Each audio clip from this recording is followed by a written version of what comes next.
Hola a todos los amantes de la historia, bienvenidos a mi canal. Hoy les traigo la vida de Enrique IV de Castilla, medio hermano de la reina Isabel la Católica. Sin más demora, disfruta de su biografía. Enrique IV de Castilla, de la Casa de Trastámara, nació el 5 de enero de 1425, en Valladolid, en Castilla, parte de España. Fue hijo de Juan II de Castilla y de su primera esposa, María de Aragón. Sus padres eran primos hermanos, de hecho ambos eran pertenecientes a la Casa de Trastámara, y desde muy joven mostró serias deficiencias en su salud, consecuencia acaso de los estrechos lazos de consanguinidad entre sus progenitores. El doctor Marañón le definió como displásico eunucoide, lo que hacía que se sucediesen en él momentos de entusiasmo con otros de depresión y desánimo que desconcertaban a sus colaboradores. Durante su niñez estuvo especialmente en el viejo Alcázar de Madrid, siendo su preceptor el dominico Fray Lope Barrientos, que sería obispo de Cuenca.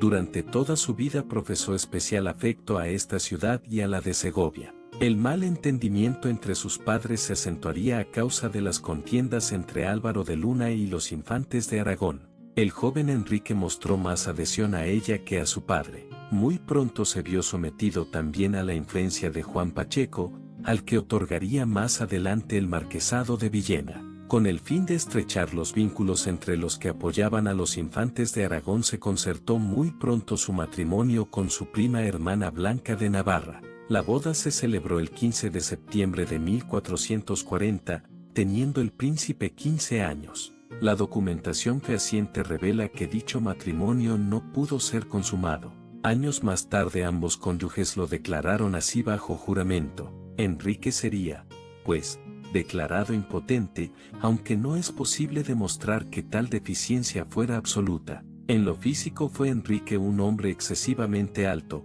desgarbado, de cabeza muy voluminosa, piel blanca y rubia, con voz dulce, buena disposición para el canto, y afición, en ocasiones excesiva, hacia los bosques y lugares deshabitados. Le complacía especialmente la compañía de los animales. La muerte de su madre, la reina María de Aragón, y los consejos de Pacheco permitieron al obispo de Cuenca atraer al joven príncipe al bando de su padre, que era el de los enemigos de los infantes de Aragón.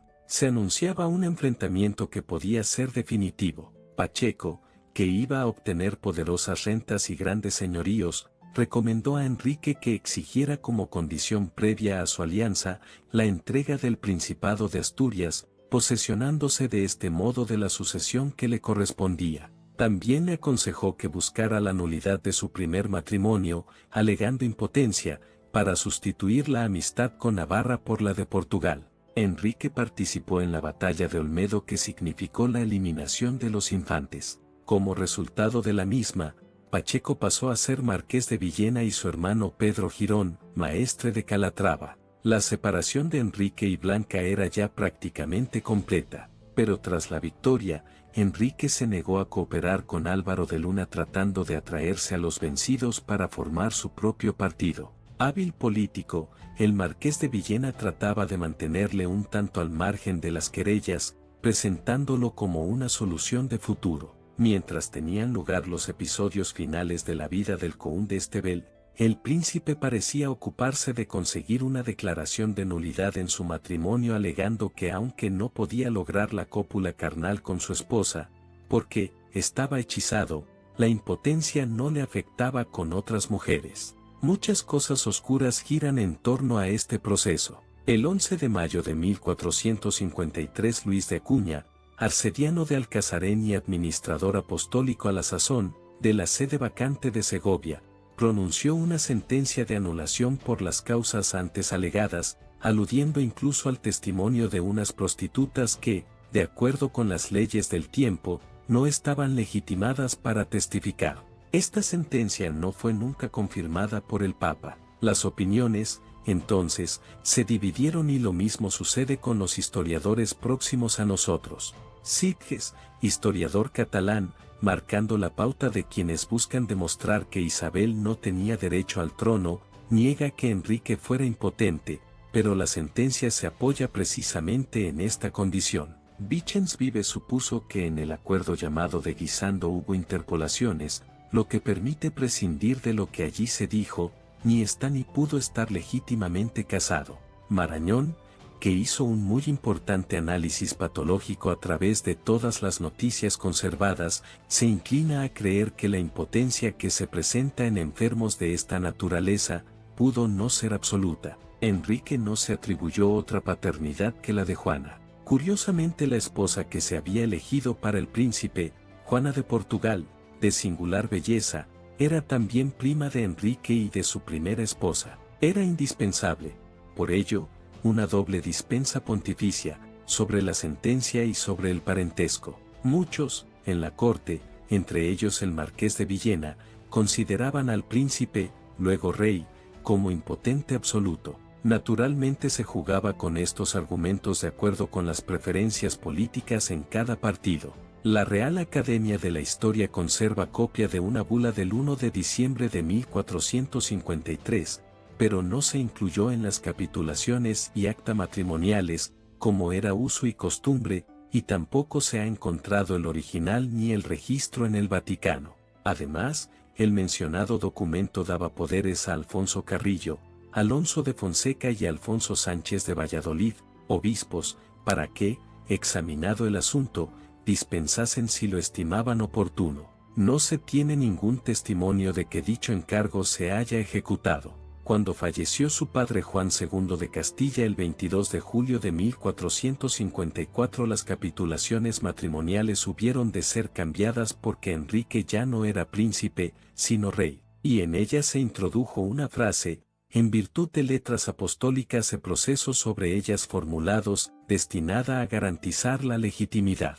La boda se celebró en Córdoba en mayo de 1455, en aquella ocasión, Enrique ordenó suspender la costumbre de exhibir la sábana, por lo que muchos cortesanos alegaron que el matrimonio no había sido consumado. La nueva reina no traía dote. En lugar de esta, Enrique había hecho depositar en un banco de Medina del Campo 100.000 florines de oro, indemnización prevista para el caso en que el enlace hubiera de ser disuelto o declarado nulo. Pasaron 7 años sin que se anunciara descendencia. Durante estos años se afirma el prestigio del rey, que había dispuesto que sus medios hermanos, Alfonso e Isabel, permanecieran en Arévalo al lado de su madre, sin cumplir las mandas generosas que el padre de todos dejara en su testamento. Siendo príncipe había contraído demasiados compromisos con la alta nobleza, a la que entregó el consejo y, con ello, el gobierno del reino. Esta nobleza impidió que Pacheco y su hermano repitieran el procedimiento de Álvaro de Luna, elaborando una doctrina que reducía el poder del monarca, sobre el que se volcaban verdaderas difamaciones, sometiéndole a control por parte de los grandes, erigidos en verdadera clase política. Enrique trató de compensar esta situación promoviendo a un grupo de jóvenes de mediano linaje, como Beltrán de la Cueva, Miguel Lucas de Iranzo, Juan de Valenzuela y Diego Arias Dávila, los cuales no respondieron de manera suficiente. Los grandes, especialmente Pacheco, Girón y Carrillo, que temían verse desplazados, les combatieron. Solo Beltrán, que ingresó por matrimonio en la Casa de Mendoza, pudo desempeñar papel político, aunque nada brillante. La política inicial de Enrique señalaba hacia objetivos que debían dar clara ventaja al reino de Castilla. Renovó la tradicional alianza con Francia, abriéndose, sin embargo, a nuevas relaciones mercantiles con Inglaterra, Flandes y Bretaña. Hizo la paz con Aragón, poniendo término a las reclamaciones de Juan II y manteniendo su apoyo al príncipe de Viana. Carlos firmó la paz con su cuñado de Portugal, reemprendió la guerra de Granada. Pero el plan estratégico planteado en este punto, operación de desgaste paulatino, rehuyendo los enfrentamientos campales, despertó grandes críticas entre los nobles, que atribuían a cobardía lo que era un acierto. También pudieron manejarse como propaganda adversa las medidas adoptadas en las Cortes de Córdoba, tendentes a lograr estabilización y saneamiento de la moneda. Suspendida la guerra e instalada la corte en Madrid, el marqués de Villena pudo recuperar su influencia. Es difícil explicar las relaciones entre el rey y su ministro. Muchas veces se tiene la sensación de que le temía, por el enorme poder en señoríos y rentas que Pacheco había llegado a reunir, y por la superioridad en inteligencia y dotes políticas. Entre 1456 y 1461 puede hablarse de un gobierno del marqués, cuando los otros grandes se unieron para formar una liga en su contra.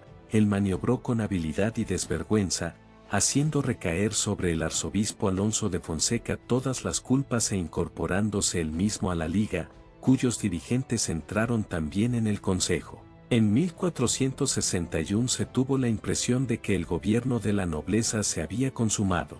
Crecían en la corte los rumores acerca de la impotencia del rey, que trató de acallar manteniendo escandalosas relaciones con otras mujeres, Catalina de Sandoval y Guiomar de Castro, que llegaría a convertirse en condesa de Treviño. Esta última testificaría después contra Enrique afirmando de este que era incapaz de completar la relación sexual. De estas relaciones no hubo descendencia, faltando así la prueba definitiva según el sentir de la época. El ascendiente adquirido por Beltrán de la Cueva, convertido en mayordomo mayor, oficio que pisaba los talones a Pacheco y que contaba ahora con la poderosa ayuda de los Mendoza y el respaldo de la reina Juana, que mantenía muy estrechas relaciones con Portugal, hizo que los nobles, decididos a impedir un nuevo validaje, reconstruyesen la liga, dándole más amplitud y hasta un contenido político. A ella se sumó el rey Juan II de Aragón, que estaba casado con una hija del almirante, Juana Enríquez. Villena, Carrillo y Girón, contando con el apoyo de la mayoría de los grandes, reclamaron que Alfonso, que iba a cumplir 7 años, fuese reconocido como sucesor de acuerdo con el testamento del difunto rey. Enrique trató de reaccionar estableciendo una alianza con Carlos, príncipe de Viana, que tenía derecho a titularse rey de Navarra y era sucesor en Aragón, al cual ofreció casar con su hermana, la infanta Isabel, que llegaba a los 9 años de edad. Las tropas castellanes, apoyadas por los beamonteses, entraron en Navarra forzando una reconciliación entre el príncipe y su padre, la cual no duró. Noticias enviadas desde Castilla hicieron que Carlos fuera reducido a prisión. Las presiones catalanas obligaron a liberarle. Cuando el príncipe de Viana murió, no faltaron rumores que hablaban de envenenamiento. La Diputación de Cataluña declaró a Juan II privado de legitimidad y reconoció a Enrique como legítimo rey, invocando la herencia goda. Blanca, su primera esposa, convertida ahora en heredera de Navarra, transmitió a Enrique sus derechos. Poco después murió en extrañas circunstancias. Debido a la falta de hijos en el matrimonio entre Enrique y Juana, se aceptó la ayuda de médicos judíos, los cuales hicieron una de las primeras inseminaciones de la historia, en la que introdujeron la semilla del monarca en Juana. Lamentablemente hasta el día de hoy no sabemos si este método sirvió o no. Todo lo que sí sabemos es que los resultados no fueron muy positivos. Sea como sea, en el verano de 1461, la reina Juana anunció que esperaba un hijo o hija. Después nació el 28 de febrero siguiente, una niña a la que pusieron el nombre de su madre. Tratando de salvaguardar los derechos de este infante, Enrique, que reunió cortes para que la juraran, buscó una reconciliación con los nobles, aceptando que estos solucionasen su conflicto con el rey de Navarra y de Aragón, aceptando una sentencia arbitral de Luis XI, rey de Francia, que previamente se había puesto de acuerdo con Juan II. Previamente, Pacheco había repartido copias de un acta notarial protestando de que se le hiciese jurar a Juana que no tenía derecho.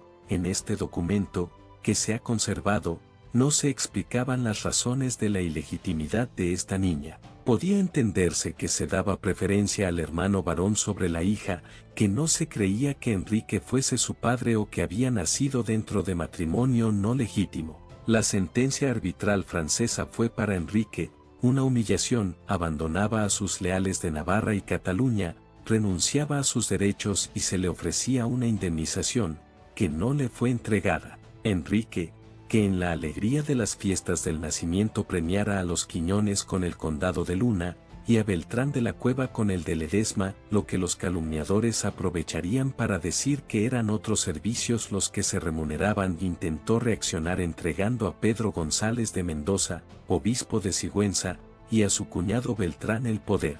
Trataba de entregar a este último el maestrazgo de Santiago. La Liga estrechó filas, insistiendo en sus calumnias acerca del adulterio de la reina, y entonces el rey cedió buscando, mediante negociaciones, la paz interior.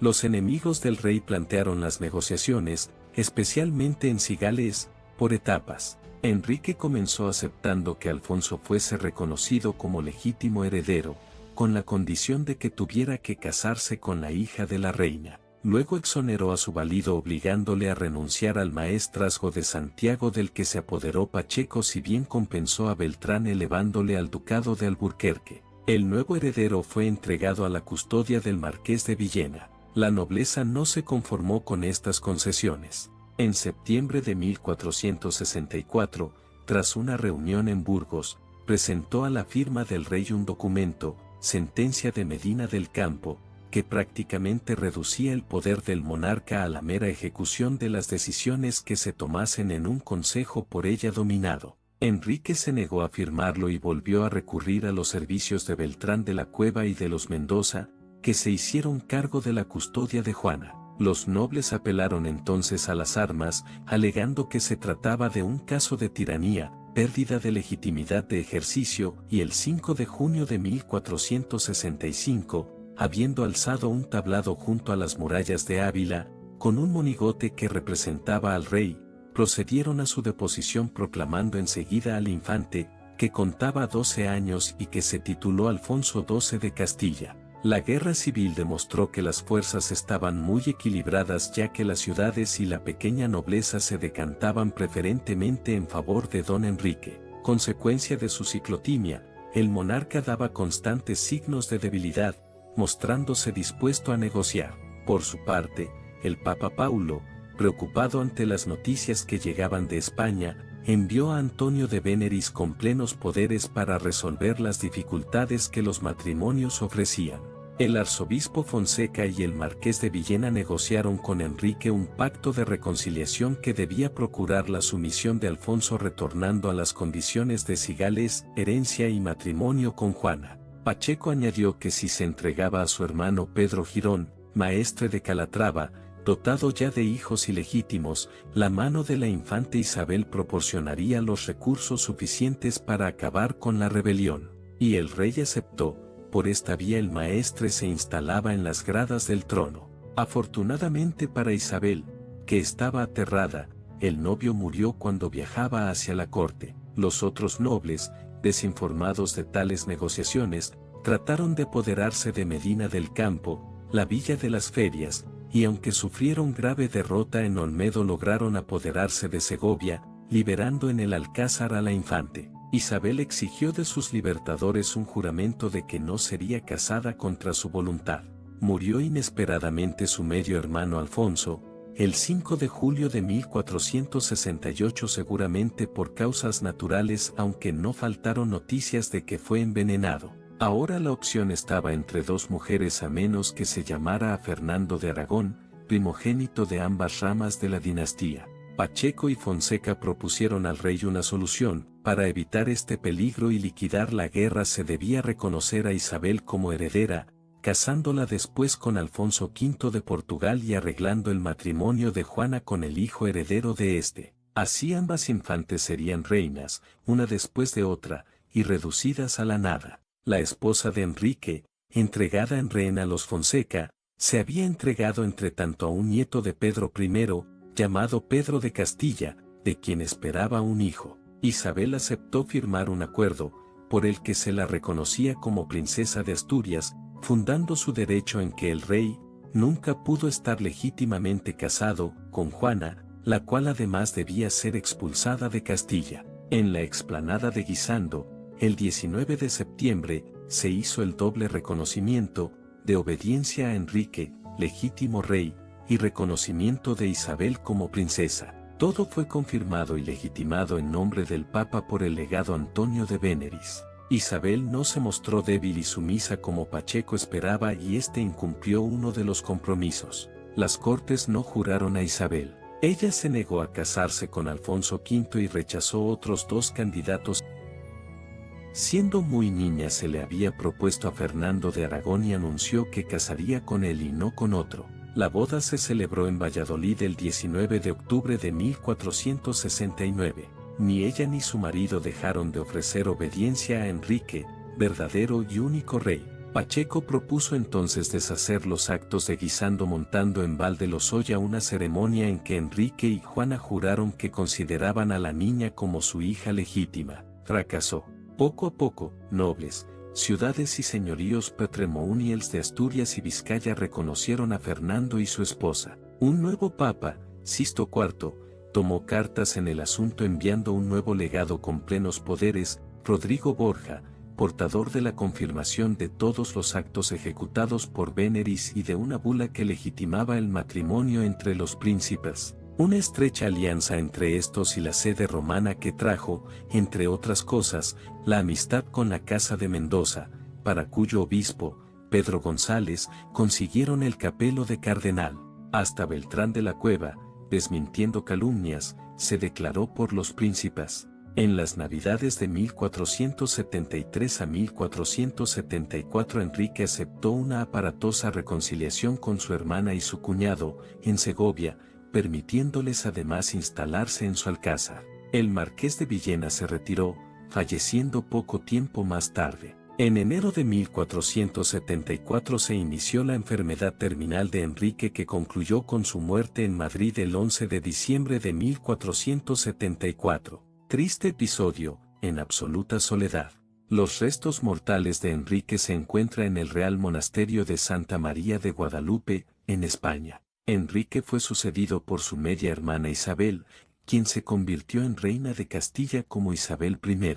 Mientras tanto su hija Juana, más conocida como Juana la Beltraneja, reclamó el trono de Castilla, aunque al final terminó con sus reclamos, e Isabel fue definitivamente reconocida como reina de Castilla, y sería recordada en la historia como Isabel la Católica.